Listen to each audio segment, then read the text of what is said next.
Once again, Monday night is here, and that can only mean one thing. It was WWE Raw, and what an explosive and, quite honestly, a memorable episode that we had got tonight from the Izod Center in New Jersey, where the crowd was just so interactive, so vocal throughout the entire 3-hour episode. It was one of the nights of WWE Raw where this is how every single WWE event needs to be at all arenas in the United States, as it was one of the most hottest crowds that I have seen this calendar year, let alone in quite some time. I can even go a couple of more years back. This was definitely an awesome crowd. And folks, did we mention a new champion was crowned in one Dolph Ziggler. That's right, Dolph Ziggler cashed in the Money in the Bank briefcase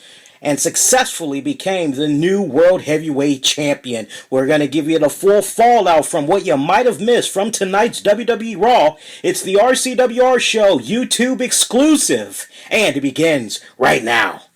The following is an Infinity One Productions presentation, keeping it honest, insightful, interactive, covering the latest in wrestling and beyond. You're listening to the RCWR Show with your host, Lee Sanders. And welcome to you all to this exclusive YouTube edition of the RCWR Show, coming at you on April 8th, 2013. Just 16 minutes past the 11 o'clock hour on the East Coast. What's up, everybody? Black Avenger, aka the Black Azrael, Lee Sanders. Hope you guys had a very safe and enjoyable weekend. I know there were quite a bit of you all that were disgruntled by the WrestleMania pay-per-view, let alone by the price. But to end up being felt short-handed, as that's how some of you had felt with that 4-hour epic event. Not to mention that 1-hour pre-show, so 5 hours of WrestleMania. A lot of you all felt very disappointed. A lot of you felt that last year's WrestleMania was better than what we had saw on Sunday. Well, I think that WrestleMania is in the rearview mirror, as tonight was all about this episode of WWE Raw that came to us from the New Jersey area at the Izod Center, where it was just bizarro land. I wasn't sure if I was maybe watching an episode of Raw that came to us from the O2 Arena in London, or what. It just felt like it was a overseas experience, but the crowd reaction that we had got, talk about the way it had kicked off and the way that they interacted with the new WWE Champion, John Cena, who successfully defeated The Rock to become the champion for the 11th time in his illustrious career. You can almost say that he has been a champion once a year for the tenure that he has been within the company. How badass is that? Well, John Cena came out to a good amount of boos and cheers. It was quite mixed as Cena got in the ring, and he basically said to the WWE Universe, look, I've known you guys for about 10 years now. Can't we just go on ahead and bury the hatchet? Let bygones be bygones. And the fans were just booing him out of the building as Cena said, I don't know. What do you guys expect for maybe there be some type of a heel turn? Would you like me to do a heel turn? And that prompted Cena to take his ankle and do a little twist to it, like he's trying to, come on baby, let's do that twist, kind of doing one of those type of gestures. And I just thought that the way Cena was just throwing those little things out there, I just thought to myself, John Cena, this is one clever motherfucker. He knows how to just irritate those fans, and this just really drives home the talk of what has been discussed for the past couple of years, definitely going into last night's WrestleMania. Is John Cena gonna go heel? It's gonna happen. Yes, it's gonna happen. He's got to do it. He's got to do it. Everybody was just ignoring the fact that he has said in numerous interviews that there's no way he's gonna go heel for some short-term storyline because of all the great charity work that he does, especially with the Make-A-Wish Foundation. There's just no way in hell that he's willing to sacrifice all that just to be a heel for a couple of months. And I just thought it was awesome the way he was playing with the crowd tonight. Of course, the WWE Universe, the fans at that arena, they let Cena have it big time. Here it was now, folks, a second week in a row where we had heard John Cena get the boring chants from the crowd, and John Cena, the only thing he knew how to do was just stand there with a smug look on his face and counter back by saying tonight he is willing to defend his WWE title against anybody, whether it be a Randy Orton or a Dolph Ziggler. Bring on the competition. Well, be careful what you ask for, Johnny boy, because the person to get in his face would be none other than the black silverback, Mark Henry, who got in the face of Cena, and the fans let Henry have it. They called him sexual chocolate, and John Cena, being very quick on the mic, would point out that the fans want to do something with the chocolate. Apparently they want to have sex with it. And we see Mark Henry, he is not breaking out the smiles or nothing. How he was even able to do all this, I have the slightest clue, as he told John Cena, no more joking. You need to focus on me right now and what I'm saying to you. I am your biggest threat right now. You can forget about anything else that you've come across. I want a shot at that belt. And John Cena giving in to Mark Henry, saying, okay, yeah, you want to get it on for the title? We can do that. And the fans just continue with their ridiculous chants as the next thing to come out of their mouths was, feed me more, feed me more. Again, John Cena brilliantly capitalizing on that, saying that the WWE Universe wants to have sex with chocolate and they want to be fed more. He's not really sure what the hell's going on. Well, we ended up seeing SmackDown General Manager Booker T come out to announce that John Cena is in no position to be granting WWE title shots when the true number one contender is Dwayne "The Rock" Johnson, who, get ready for it, is not in the building tonight because he had tore his abdominal area 15 minutes into the match he had with Cena last night at Mania, and this just had the fans erupt unanimously and cry bullshit. They smelled it from miles away. And of course, we had broke the news out to you on our YouTube channel earlier today when we had informed you that The Rock actually had bailed on WWE. He pretty much took his ball and he went home. He really didn't give WWE any type of notice whatsoever. And one of the original storylines that was supposed to happen for tonight's Raw had called for The Rock to address the New Jersey crowd after losing to Cena and Brock Lesnar getting in his face, delivering an F5 to set their rivalry off, make it anew, to follow up from what they did at SummerSlam 2002. As you know how WWE likes to be, they like to think about their main event matches at least a year in advance, and they're already thinking about Brock Lesnar taking on The Rock at WrestleMania 30 down in New Orleans. But since The Rock just took his ball, went home, they had to scrounge around for something else. Turns out Brock Lesnar was in the house, but we did not see him. And I'll touch up a little bit on that more later on in this episode, and we'll go more in depth about it on Tuesday night's Wrestling Report edition of the RCWR show. But for now, the fans, they knew exactly what was up. They cried bullshit. Booker T, he tried very hard to not let what he was hearing from the fans get to him, as it was obvious that he knew that they weren't buying it, but it quickly became a situation where Mark Henry would take on John Cena in the main event tonight, and if Mark Henry wins, then he gets a shot at John Cena for that Covenant WWE title. Let's go now to that main event match, which was only about 10 minutes, maybe even less than that.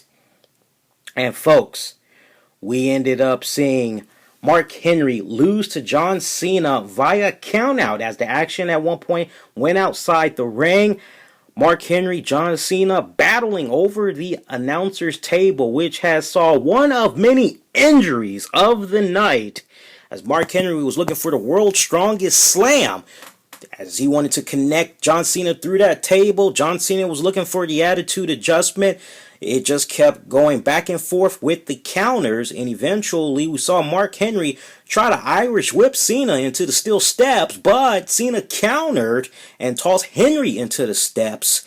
Cena able to get in the ring before the 10 count, and that's how Cena was able to pick up the victory. But he would not have that long to celebrate, as Henry quickly jumped in the ring, gave him the world's strongest slam, stood strong as we saw the one and only Ryback, music and all, come out as the fans began chanting the "Feed Me More," as we saw Ryback get in that ring, go head to head with Mark Henry, and owned him big time, picking up from right where they left off at WrestleMania. But it was the exchange afterwards, as we saw a weakened John Cena try to come to his feet, as Ryback offered a hand in helping him get up.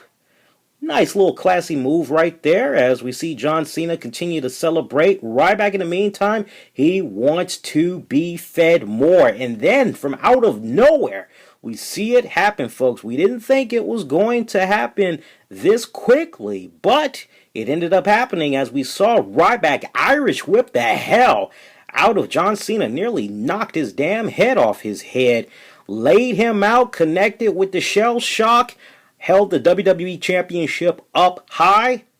Looks like Ryback has his eyes set on that WWE title. And folks, it looks like maybe we're probably going to see these two men get it on at the next pay-per-view possibly, or maybe we might even see a triple threat match between Ryback, Mark Henry, and John Cena. That would be one hell of a card right there, I think. But new development right there with regards to John Cena and Ryback. Now, you have probably heard many people's videos critiquing Ryback. A lot of people calling him very stiff. Some may feel that he is not ready to become a WWE champion. And you've definitely, if you've been checking out the videos on our channel long enough, you know myself and co-host Diamond K, though we do believe the future is very bright for Ryback, and no doubt he does deserve to be a future champion with all due time, and definitely when he is in ring ready. We definitely feel that he is still a little rusty when it comes to being in that ring. Not exactly a Goldberg, if you will, when it comes to his mat style, or a Dave Bautista. Ryback is definitely very, very stiff. He needs some loosening up very, very badly. But in either case, it looks like the new rivalry is on. And quite honestly, I know some people will probably crap on this. They'll probably crap on Ryback and all. But you know, quite honestly, this is the thing that I've been loving about WWE the past couple of years. They have been trying to give us new rivalries. They've tried to introduce new faces into the product, usually the night after WrestleMania, as they like to take those next 6 to 7 months, try to play around with the roster. I'm all fine with that. Hey, could we possibly see another draft? With the way that the card currently is, the way it's stacked on both rosters, the way that they keep crossing over between shows, I really don't see the need for there to be a draft. I kind of like the way things are right now. But in either case, folks, we're going to continue to stay on this development. But we definitely want to hear what you guys think about John Cena and Ryback. Would you pay $40 to $55 for a pay-per-view to see these two guys get it on? Definitely share those comments with us, and we'll definitely follow up on it on Tuesday night's Wrestling Report edition of the RCWR show, and we'll actually follow up on Saturday for our weekend edition of the RCWR show. We teased you guys about it. New World Heavyweight Champion was crowned, and Dolph Ziggler And let's set this up perfectly for you guys. We saw Alberto Del Rio in a handicap match against Jack Swagger and Zeb Coulter, surprisingly. And despite the odds being stacked against the World Heavyweight Champion, he won for the second night in a row by defeating Jack Swagger via cross arm breaker submission.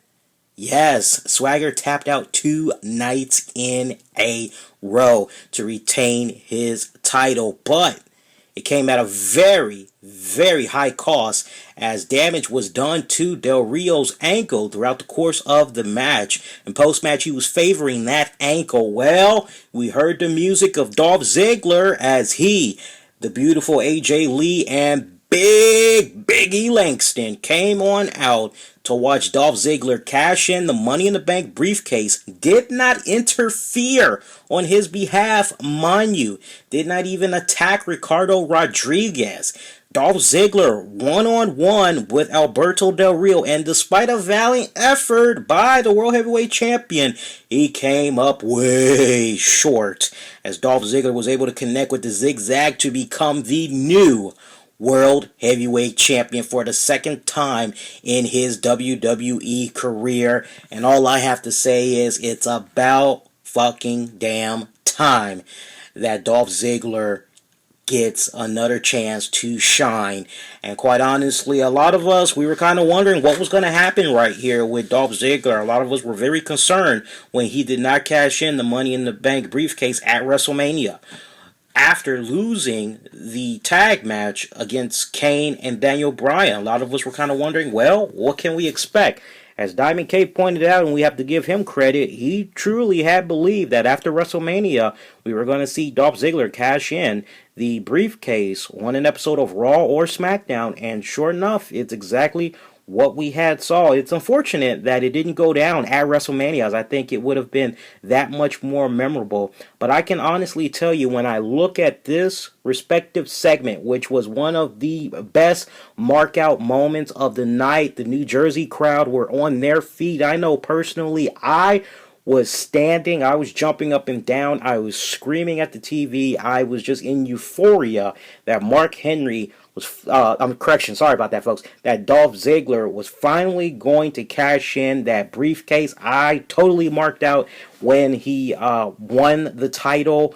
Truly, because I've been watching this guy, and I can definitely say that I am an OG because I remember him when he was in the Spirit Squad. I've been paying attention to his wrestling career that long, and man, the young man has just come a long way, and his best days are ahead. This was Dolph Ziggler's WrestleMania night, folks. I definitely want to get you all's thoughts on Dolph Ziggler becoming the new World Heavyweight Champion, but I also want to get your thoughts about Alberto Del Rio's run. In case you had missed it, we posted an exclusive video talking about Dolph Ziggler's win and briefly talking about Alberto Del Rio.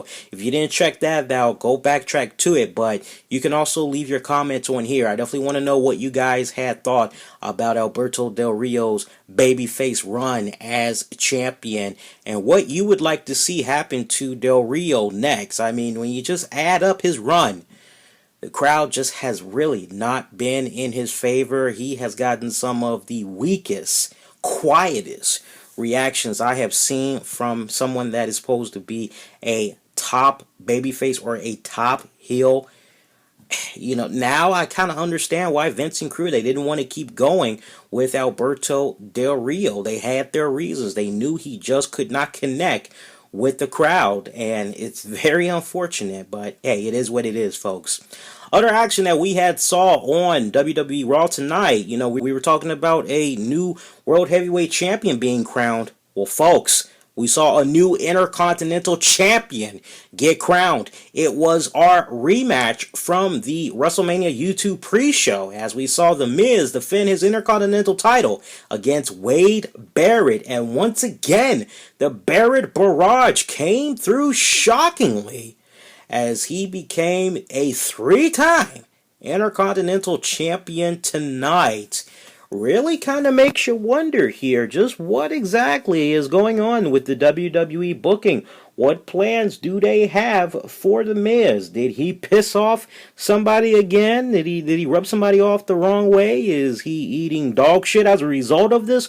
What's the 411? I mean, you have him go over on the pre-show only to lose the title 24 hours later to Wade Barrett. Truly bizarre, but at the same time, this is the first Raw after WrestleMania. WWE writers, they probably looked at it from the aspect of, okay, we need for there to be some momentum going into tonight's Raw, going into the next couple of weeks. Maybe that's the way they were thinking about doing this move. Who knows? But in either case, it was actually a good match too. I actually enjoyed this match more than what they did on the pre-show. This is going to continue to be a very intriguing development right here.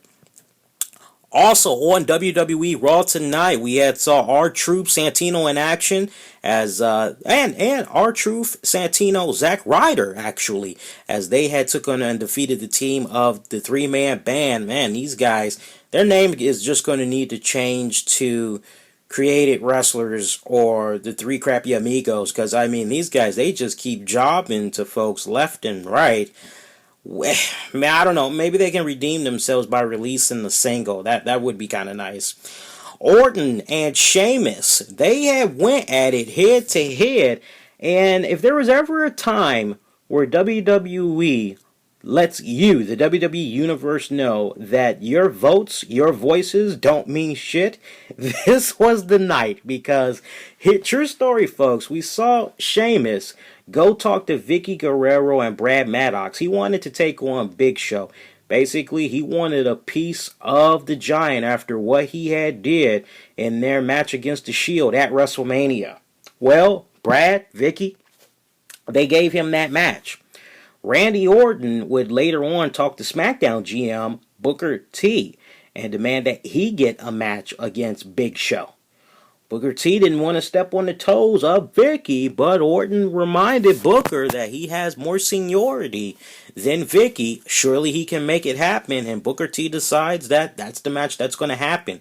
Well, Orton and Sheamus, they would collide once they have found out what the other did.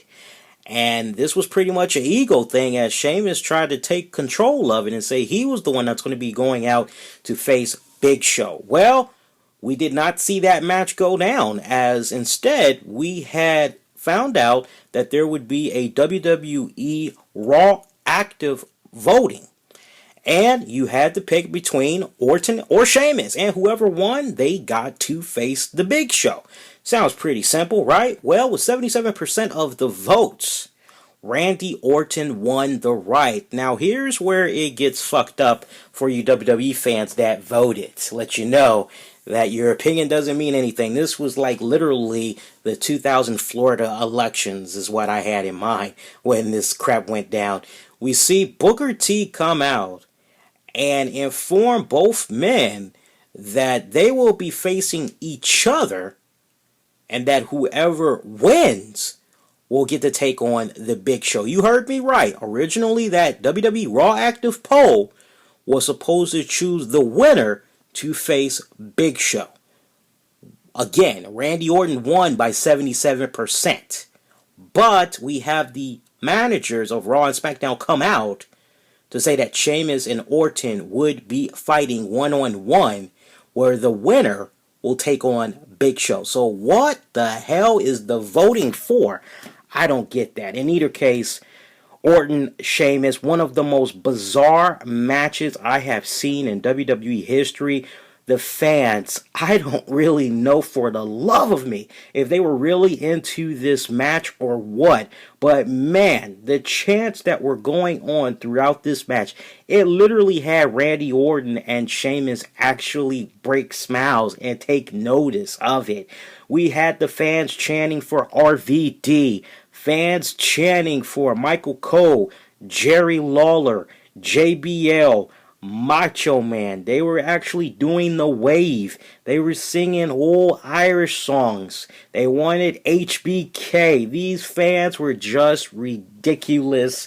It was just insane. And what was really, really funny and just overshadowing, despite all these great chants, the fact that the Sheamus versus Orton match was a damn good match. That's what was just so fun. I could only picture Vince McMahon backstage saying, "God damn it, what's going on with this damn crowd?" I mean, it was just really just freaking bizarre. Now, we saw Big Show come out, and here's where it really got weird. We actually had the New Jersey crowd unanimously chant, "Thank you, Big Show. Thank you, Big Show," as he comes in, knocks out Sheamus, goes in the ring, knocks out Randy Orton, and then proceeds to pull him out of the ring. And Randy Orton kind of came to briefly for a little bit, but he was no match against the 7'2", 500-pound fire-breathing giant, as he just stomped a mud hole in his ass, Irish whipped him into the barricades, stomped him over the announcer's table, even tried to throw not one but two chairs into the ring, did not connect. Fans wanted for Big Show to try one more time, as they saw one more chair was nearby, those comfy chairs that the commentators like to sit in, but Big Show, he did not oblige them, as after he did his beatdown, he just walked on off. Weird moment right here. Hey, for you guys that saw WWE Raw, did anybody notice the t-shirt that Randy was wearing tonight? It had the whole rattlesnake viper-like coil from the back going into the front, and then you had that nice little shield emblem that I believe read "Strike First." I don't know about you guys, but it's really, really looking as though maybe Randy Orton could have some type of a affiliation with the Shield's Dean Ambrose, Seth Rollins, and Roman Reigns. Speaking of which, let's talk about those guys. We actually did see them make an appearance tonight, and they teased it on Twitter. They said that they were going to be making a huge impact tonight that would be most memorable. And man, did they pick their moment perfectly, folks, as we saw The Undertaker come out to say kind words about his good friend Paul Bearer, as the match he won against CM Punk 24 hours ago was dedicated in his memory. Well, he got interrupted after that, as the Shield's Dean Ambrose, Seth Rollins, Roman Reigns, they were looking to just attack the hell out of him like some rabid Wolverines. But the odds would be evened up quickly as we saw Daniel Bryan, Kane, come to Undertaker's aid. And no doubt in my mind is this possibly setting up a 6-man tag match that's going to be going down in London, because remember, WWE is supposed to be heading to the O2 London Arena in a few weeks, and Undertaker is billed to appear at that event. So no doubt in my mind that they're probably going to be doing some type of a build-up to that 6-man tag match with Undertaker. Awesome stuff right there. I can't wait to see that go down and see The Undertaker in action once again. We also saw Fandango, who took on Kofi Kingston, and this was actually a damn good technical match. I wish it would have went longer, but we saw Chris Jericho come in, still peed off from the huge upset defeat that he took at the hands of Fandango. As the two of these guys, they were just brawling around. Chris Jericho, he was just owning Fandango. I mean, he was beating him up like Ralph in A Christmas Story. That's just how bad he was beating up Fandango. We even saw Jericho bust out a code breaker, and after all this was done and Jericho went on off to the back feeling satisfied, we see Fandango get declared the winner by Justin Roberts. But Fandango's little ballet assistant, she gives him the microphone, and Fandango has nothing more to say than no, it's Fandango, even after he got his ass beat. And you want to talk about a funny moment. After his music plays, the fans just unanimously, they are just pointing fingers into the sky going, da, da, da, They are just mimicking his song. I mean, this was just a magical and an emotional crowd right here tonight. I couldn't help but kick back and say to myself, where in the blue hell was this crowd for WrestleMania? Because that is the crowd that we needed to represent that pay-per-view. Just ridiculous. We actually did see Big E Langston in action for the first time on Raw. He defeated Daniel Bryan. It was a damn good physical match, too. I love seeing those trademark kicks by Daniel Bryan. Let me back up a second to that Miz versus Barrett match. I'm just a little curious. Did you guys notice for those of you that watched it, did you guys notice the botch move that happened in there? My God, Wade Barrett almost got his spine fucked up big time in that match. If you don't know what I'm talking about and you got it on your DVR, you got to watch that again, or you know it's going to be on a couple of times a week going into the weekend. Check it out there. Other than that, we saw the match that we were supposed to get at WrestleMania, which was Tons of Funk, as they had took on and defeated the team of Cody Rhodes, Damian Sandow, Rhodes Scholars, Nikki, and Brie Bella. How about the ass whooping there that Naomi had gave to Cody Rhodes? I mean, she did that insane, awesome, what was that, a monkey flip? She monkey flipped Cody Rhodes? That was a damn sweet spot in that match. And there you have it, folks. That's your WWE Raw results. You know, my main takeaway from tonight's episode, the crowd. I mean, the crowd. It was just so magical. It just made the 3 hours go by so quickly, and every single segment was just on point, man. I was really loving it. Just the crowd reactions, you know, it had me kind of kick back and say, damn, I wish that we had this crowd when we went to go see the final Raw in DC. I mean, really, this is how every single WWE crowd needs to be every single night, if possible, when WWE comes by your neck of the woods in the U.S. Straight up. I mean, what we saw tonight, look, this episode was so damn good. I'm not even going to delete it. It's going to take me a long time to delete it, and it wouldn't surprise me if maybe we would see some type of a best of Raw DVD where some of the WWE superstars shared their experience about wrestling at the Izod Center this night. I'm very curious what Vince McMahon thinks about the whole situation. But really, that's my main takeaway, the crowd reactions tonight. It was just truly hysterical. Very memorable, very energetic. It just kept you glued into the show for the whole 3 hours. I mean, this was definitely a good way to kick off a new season of Raw slash WWE, if you will, now that the Super Bowl known as WrestleMania is over. I mean, my God, we got a couple of different things that's going on right here that's going to be telling some very interesting stories leading up into the next two pay-per-views. I mean, we got Dolph Ziggler as the new World Heavyweight Champion. No doubt we're probably going to see Alberto Del Rio try to get some type of a rematch.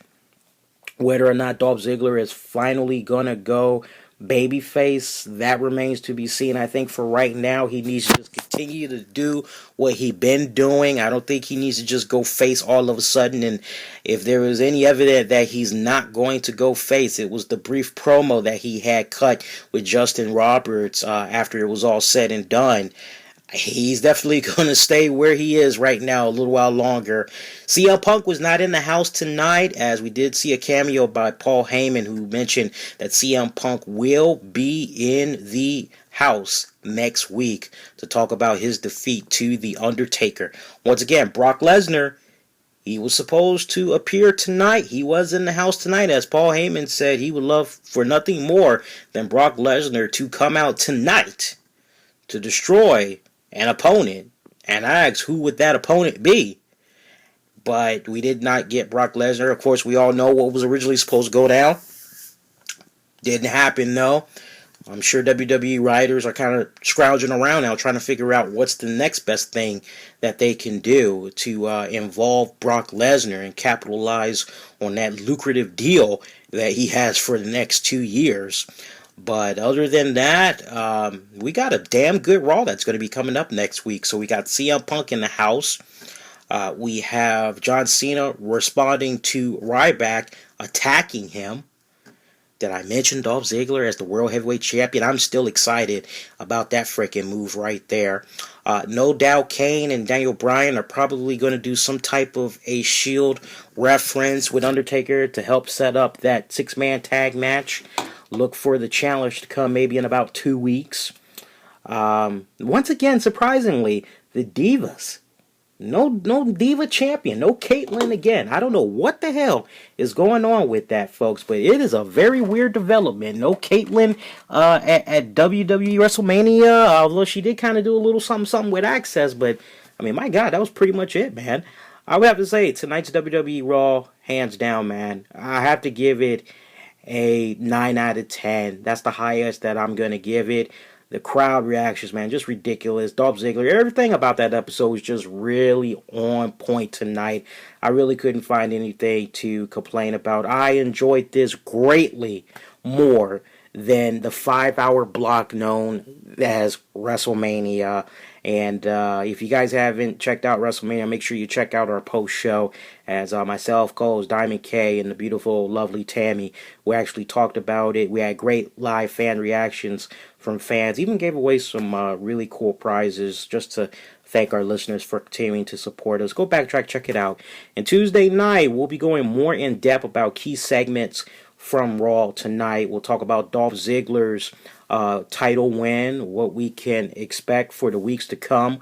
We'll also compare WrestleMania to some of the wrestling events that had went down over the weekend leading into Mania and put the question out there, were they better than WrestleMania? You know, we got some fans that are passionately sitting up and some feel as though some fans are being too critical of the WWE product. Well, you know, if you're one of those type of fans that only watches WWE or TNA, then you really can't appreciate the whole spectrum. I welcome you guys to check out our Tuesday night wrestling edition of the RCWR show with myself and Diamond K, as we'll talk about some of the pay-per-views that had came out, as yours truly had kicked on back, and I watched a couple from a few different indie promotions, and you're going to be definitely intrigued with what I have to say when comparing them to WrestleMania. Don't want to miss that. We'll also cover the very latest in wrestling news headlines. Hey, be kind. If you missed an episode, rewind, check it out. We got episodes uploaded on our YouTube channel here where the audio is remixed and it's enhanced for your listening pleasure. You can even download our episodes in the iTunes, Stitcher marketplaces. Just use the keywords, the RCWR show. Like us on Twitter at Infinity1Prod. You can also follow our show at the RCWR show on Twitter as well. Something new that we had launched a couple of weeks back. And for all the latest in wrestling related news and beyond, check out our website at Infinity1Productions.com. That's going to do it. Please, if this is your first time checking out our channel, do leave those comments. Subscribe so you never miss out, as we're always posting great stuff on here. And yeah, that's going to do it, folks. Until next time, Black Avenger, Lee Sanders, wishing you all to be safe and be kind to one another. Take care, folks. See you later.